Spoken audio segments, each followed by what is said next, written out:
Hey, you guys, welcome back to Living Your Best Life with me, Coach Adamir. I'm back with a nutritional episode for you guys, finally. I know it's been a few weeks. Actually, it's been a few months just because I've been kind of lagging it. I did have a laptop issue, so forgive me. But anyways, back with a nutritional episode. I wanted to talk about creatine. I know, or I'm sure a lot of you have probably heard of creatine, but maybe you're not too sure what it is, what it does, or if you should even take it.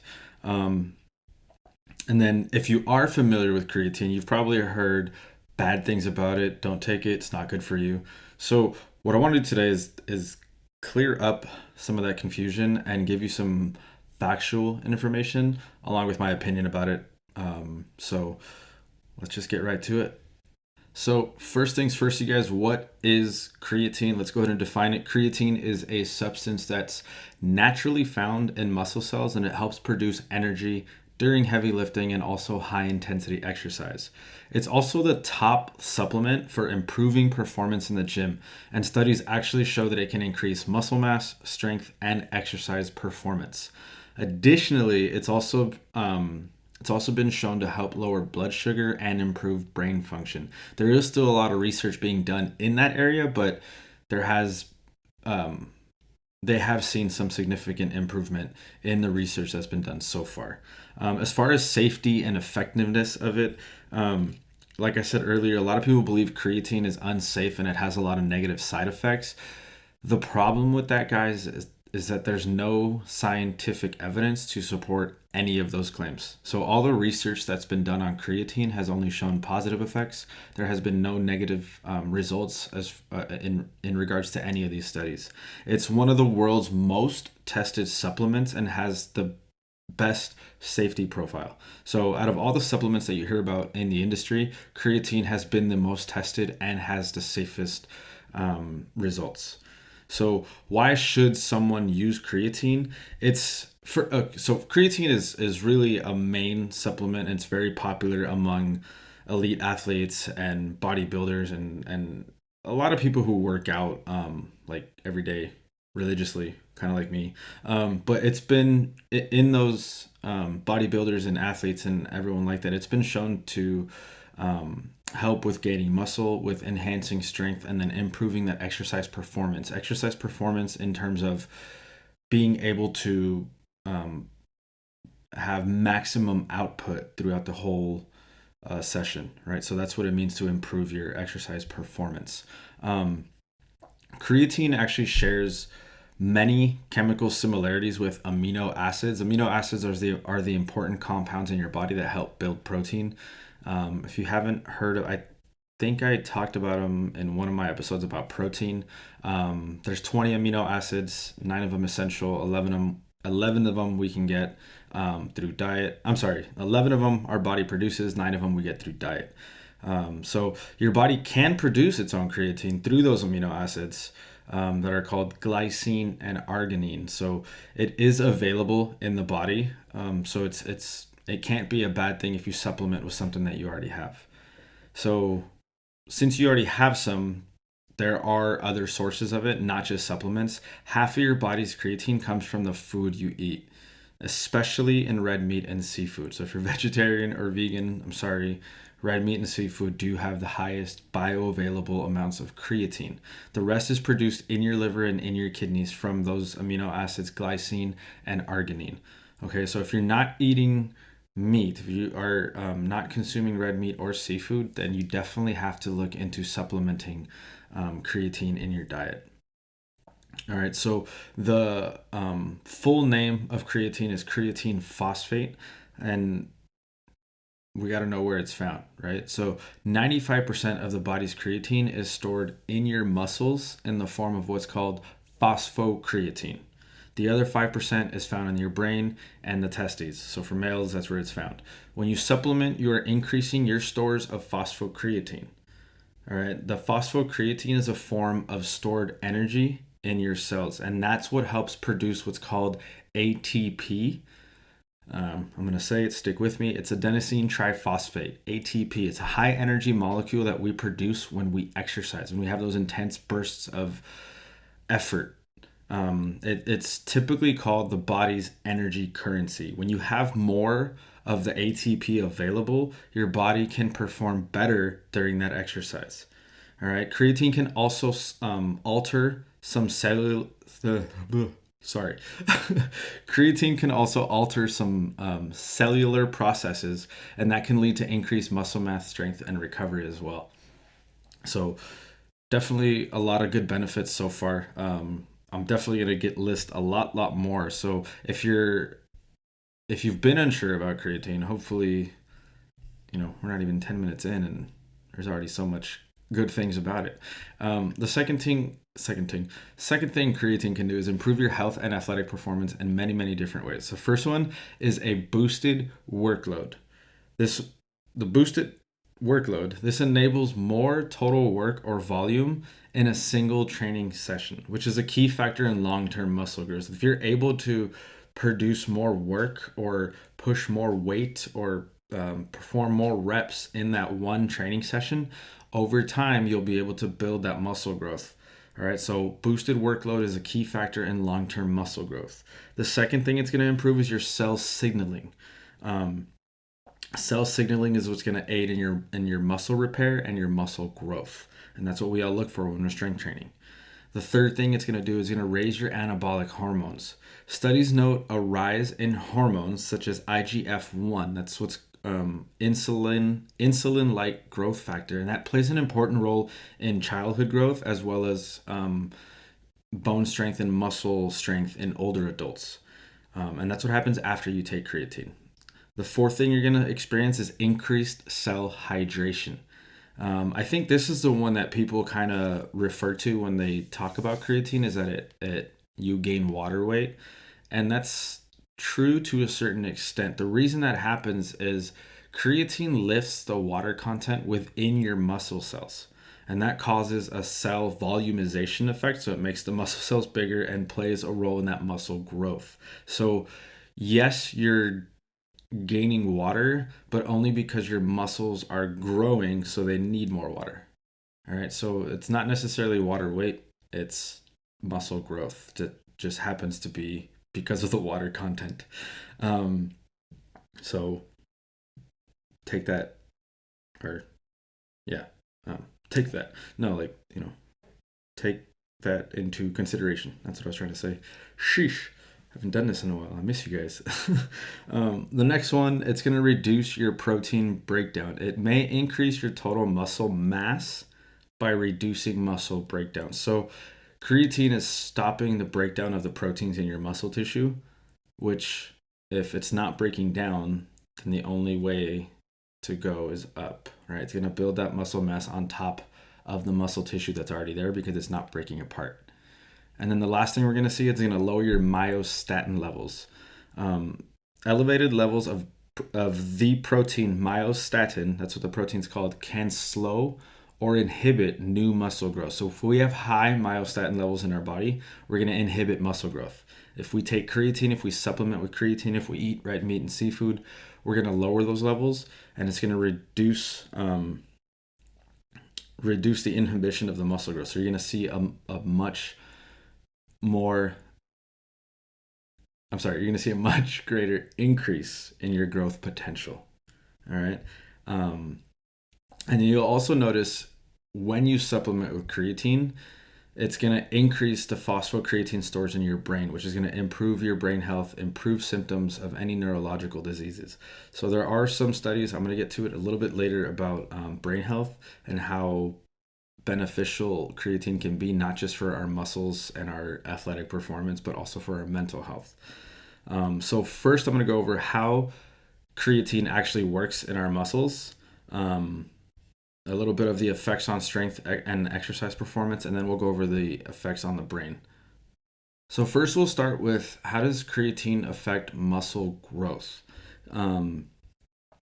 Creatine is an effective supplement for both short and long-term muscle growth. It's going to assist many people, including sedentary individuals, older adults, and elite athletes. So it's not specific to just one type of person that exercises or doesn't exercise, or is a bodybuilder or isn't, right? It's good for everybody. It's just good for our biology and our physiology to have creatine. We naturally produce it. It's in our food. Why not supplement with it? There's been two studies. There's one, it's a 14-week study in older adults, and it showed that adding creatine to a resistance training program significantly increased leg strength and muscle mass. All right, so if you're adding creatine to your routine already, you're going to see that increase in about 6 to 8 weeks. This one's a 14-week study in older adults who weren't exercising to begin with. All right, so if you're already doing it, add some creatine. You'll notice a significant difference in your training performance as well as your results. There was another study in weightlifters. It was a 12-week study, and it showed that it increased muscle fiber growth 2 to 3 times more than training without creatine. So the total body mass doubled, and their 1 rep max on their bench press also increased. All right, so if you've maxed out on your bench press and you want to see if you can go just a little bit more and you just hit a plateau, supplement with creatine, eat a little more red meat or something, and you'll definitely notice an increase in your power output. There was also a large review of the most popular supplements, and it selected creatine as the single most effective supplement for adding muscle mass in both untrained individuals and elite athletes. So those two studies are proof of that. The 14-week study in adults who hadn't trained before and the 12-week study in weightlifters. It showed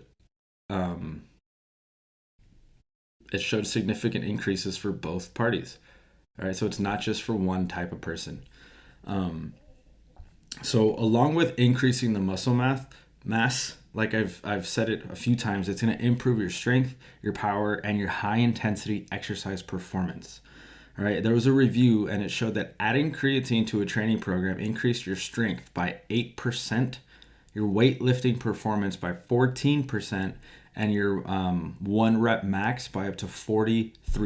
All right, that's a huge increase. All right, so if you're really trying to push yourself to the max, creatine in your diet, creatine as a supplement is going to be super, super beneficial. All right, there was a report. It showed in well-trained strength athletes, so people who train every day, 28 days of supplementing increased their bike sprinting performance by 15%. That's crazy. That's pretty cool. In 1 month, like less than a month. I know I read it already. I'm the one who wrote this down, and I still think it's cool. It's like it's news to me. The second thing, guys, here, creatine also helps maintain your strength and training performance while increasing your muscle mass during those intense training sessions.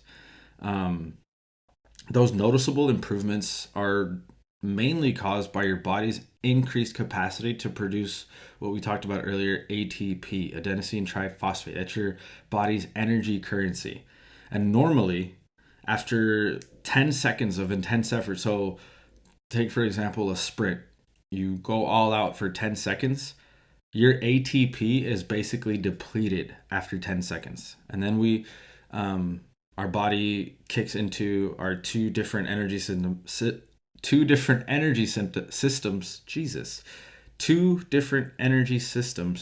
to help us keep that effort and maintain effort past 10 seconds. But ATP is depleted after those first 10 seconds. And so since creatine can help us produce more ATP, you can maintain that full effort for a few seconds longer. So instead of a 10-second sprint, you may be able to go a full 15 seconds all out. So if you want to try it out and experiment with it, give it a try. Start taking creatine, take your baseline on sprints, take your baseline on some bench press or squats, and see how you can increase with that. All right. So now let's get into the effects of creatine on the brain. This one's really cool. Just like our muscles, your brain stores phosphocreatine, and it requires plenty of ATP for optimal function. So if we don't have enough ATP, our brains aren't operating at their optimal capacity. So these are the studies that I thought were cool. It showed that supplementing may improve the following conditions. First one, Alzheimer's disease. We know how devastating that can be for families, and we know how devastating that can be for the person themselves. So if you're able to add creatine as a supplement, I would recommend adding it now.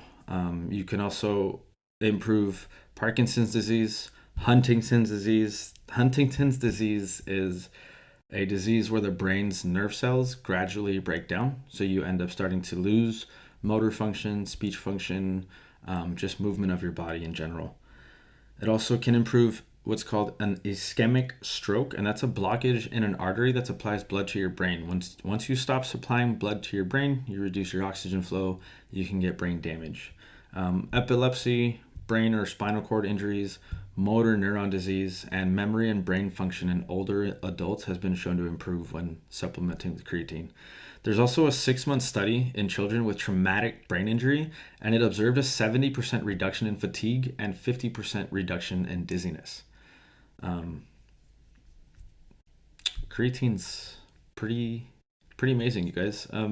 There's also research that suggests creatine can also aid older adults, vegetarians, like I mentioned earlier, and those at risk of neurological diseases. So if you have a history of neurological disease in your family, adding creatine may be able to, improve the possibility of not getting it. Vegetarians tend to have lower creatine stores because they don't eat meat, which is the main natural dietary source. And there was a study that showed that vegetarians who supplemented with creatine caused a 50% improvement on a memory test and a 20% improvement on intelligence test scores. So creatine definitely has an effect on your brain health. If you don't believe me, there are studies out there, you guys. I'll show you. Even in healthy adults, though, if you're not vegetarian, if you don't have any issues like that, creatine supplementation can improve your short-term memory and intelligence. So if you don't have issues now and you start taking creatine, you may just see improvements on top of where you are now. Why not? It's like, I don't know, easy, cheap medicine. I don't know, it's a miracle drug. It's a miracle supplement. And while there is still research being done on these areas, there has been indications that creatine can help lower blood sugar levels, improve muscle function and quality of life in older adults, and may help treat non-alcoholic fatty liver disease. So take some creatine, you guys. But I'm sure you're wondering, all right, coach, I do want to take creatine now. Shit sounds awesome. How do I do it though? Like, what does it taste like? First of all, there's a lot of creatine supplements out there. Most of them are flavorless. I would recommend a flavorless one. If you need one, I can recommend one for you. Hit me up. Check my link in my Instagram. But it's flavorless, and the most common and well-researched supplement form is called creatine monohydrate. All right, so what you want to do is you want to start with a loading phase. You typically do this when you supplement. You load your body up with it, and then you kind of go back to the normal dosage of what you're supposed to do and like what's on the label. But when you start with a loading phase, what this does is it leads to a rapid increase in your muscle stores of creatine. So you got to load up your muscles with creatine so it can start using it. So to load with it, you're going to want to take 20 grams per day for the first week. So that's 100 grams the first week. And you don't have to take it all at once. You can split it out throughout the day, 5 grams in 4 different drinks, whatever you want. 10 grams, I don't care. Just 20 grams for a day for the first week. And you're going to want to take it with a meal. And that's going to want a heavy protein-based or a carb-based meal so your body can absorb it. And when I say carbs, I don't mean French fries, okay? I mean a healthy carbohydrate. Vegetables, anything like that to help your body absorb it. After your first week, after your loading week, you're going to take the recommended dosage, which is 3 to 5 grams per day to maintain high levels in your muscles. And again, we talked about hydration levels. Since creatine pulls water into your muscles, make sure you're drinking plenty of water. I feel like I don't have to tell you that. I feel like everyone should be drinking plenty of water already, but drink more water, all right? And then as far as safety and side effects, I think I said at the very beginning, it's one of the safest research supplements, and there are no known side effects, all right? There are studies lasting up to 4 years already, and they've revealed no negative effects. So they did a really comprehensive study on on creatine, they measured 52 blood markers and they observed no adverse effects after 2 years of supplementing. So that's pretty good, actually. No side effects, and all these front effects. I don't know. All these benefits. Sorry, that was stupid. Anyways, there's also no evidence that creatine harms the liver or the kidneys when taking standard doses. So don't let anyone tell you otherwise. There's just been no studies to prove that it's negative for people. All right. However, if you do have pre-existing conditions with your liver or your kidney or anything like that, definitely consult your doctor before doing something like this, because you don't want to hurt yourself inadvertently. All right. But the bottom line, creatine is one of the cheapest, most effective, and safest supplements you can take. It supports quality of life in older adults, brain health, and exercise performance. And vegetarians who don't get enough creatine from their food and older adults may find supplementing very useful. All right. So take creatine. Sorry for that long pause. But yeah, vegetarians, older adults, and just really anyone in general can use creatine supplements. More so the two I mentioned previously, because they're not getting enough in their food anymore. So adding creatine as a supplement is going to be your best option. All right, you guys. Well, thank you so much for listening. If you haven't yet, make sure to follow me on Instagram, and please leave a review on my podcast so others know what you really think about it, because right now I don't think anyone knows you guys listen to it. Just saying. No, but seriously, reviews actually help me out. Just algorithm wise, when you put reviews on Spotify, it shows that it's being listened to, so it moves it up in the rankings or whatever. But yeah, that'll help me out. That'll help me put more content out. So just, I help you, you help me, right? Also, if you're interested in those supplements that I was talking about earlier that I recommend, especially with now that we're talking about creatine, check the link in my Instagram bio. It'll take you right to the page. You can order from there. You'll get a discount as well. And then I also recommend you check out my class training schedule. If you're in the area, I would love to see you there. Just click that link, sign up for class, message me that you're coming. And yeah, that'll be fun. Anyways, I'll talk to you guys all next time. Until then, have a great week. Remember to love yourself and be the best version of yourself. Bye.